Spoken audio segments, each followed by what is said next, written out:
იღებს თუ არა ოპოზიცია მონაწილეობას 2025 წლის თვითმმართველობის არჩევნებში. ჯერ ისევ გაურკვეველია ეს საკითხი ოპოზიციაში დადასტურებულად უარს არ ამბობენ, თუმცა აღნიშნავენ, რომ ახლა უფრო მნიშვნელოვანი საკითხები აქვთ მოსაგვარებელი. განიხილავენ მხოლოდ ახალ საპარლამენტო არჩევნებს, მიუკერძოებელი საარჩევნო ადმინისტრაციით და პოლიტპატიმრების გათავისუფლებით. ერთადერთი ოპოზიციური პარტია ამ დროისთვის, ვინც თვითმმართველობის არჩევნებში მონაწილეობას აპირებს, ეს გირჩია. მართლ გუნდში კი ფიქრობენ, რომ ოპოზიციას არჩევნებზე შანსი არ აქვს და გამარჯვებას მოიპოვებს ისევ ქართული ოცნება. საკითხზე სოციალურ ქსელში პოსტი გამოაქვეყნა ზურა გირჩი ჯაფარიძემ. თუ არ ჩატარდა ახალი საპარლამენტო არჩევნები და არ მოხდა ყველა პოლიტპატიმრის გათავისუფლება, ოქტომბერში ადგილობრივ არჩევნებში მონაწილეობის შედეგი იქნება ის, რომ მოხდება 26 ოქტომბრის არჩევნების ცესკოს მიერ დადებული რიცხვების ლეგიტიმაცია. მოხდება დეკემბრის დასაწყისში რეჟიმის მხრიდან განხორციელებული ასობით ადამიანების წამების ლეგიტიმაცია. მოხდება სისხლის სამართლის წესით დაკავებული ათობით პოლიტიკური პოლიტპატიმრის მრავალწლიანი სასჯელის მისჯის ლეგიტიმაცია წერს ზურაბ გირჩი ჯაფარიძე სოციალურ ქსელში.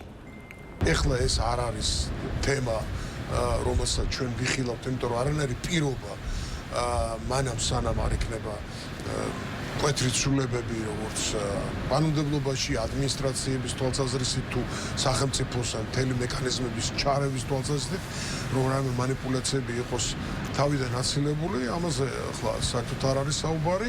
საუბარი არის ახალ საპარლამენტო არჩევნებზე და ამ პირობების მომზადებაზე, ასე რომ არ მგონია, რომ ვინმე ახლა გეგმავდეს ამ ვითარებაში აი ამ ტიპის ადგილობრივ არჩევნებზე საუბარს. დღეს თავარი საკითხი არის ახალი არჩევნები და პოლიტპატიმრების განთავისუფლება. ყველაფერი სხვა არის ხელოვნურად შემოტანილი და ამაზე ვფიქრობ, რომ ძალიან ადრეა საუბარი. ყველა ოპოზიციური პარტია, ყველა პოლიტიკური სუბიექტი მიიღებს თავად გადაწყვეტილებას.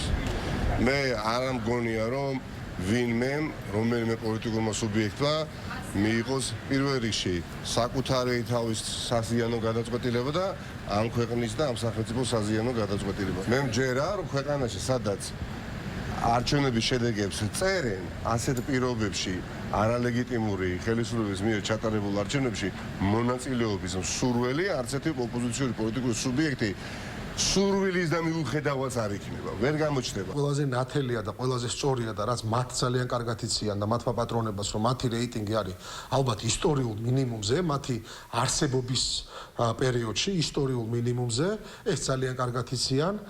მეორე ნაწილი ამ ყველაფრის არის ისევ ის კარნახი, ისევ ის გეგმების პაკეტი, რომელიც მოდის მათივე პატრონების მხრიდან და არაერთხელ გვითქვამს, რომ სადაც ჩუბლის ძაღლი არ არსებობს და დღეს შეუძლიათ ერთი განცხადება გააკეთონ, ხვალ რადიკალურად განსხვავებული განცხადება გააკეთონ, სწორედ ესეთ განცხადებებს ვისმენთ, გარკვეული მათი დანაყოფებიდან, რომელიც იძახდა, რომ დღეს ვიღებთ მონაწილეობას, ხვალ იტყვის არ მივიღებთ. ძალიან კარგი ტესტია ზოგადად არჩევნები ნებისმიერი პოლიტიკური პარტიისთვის.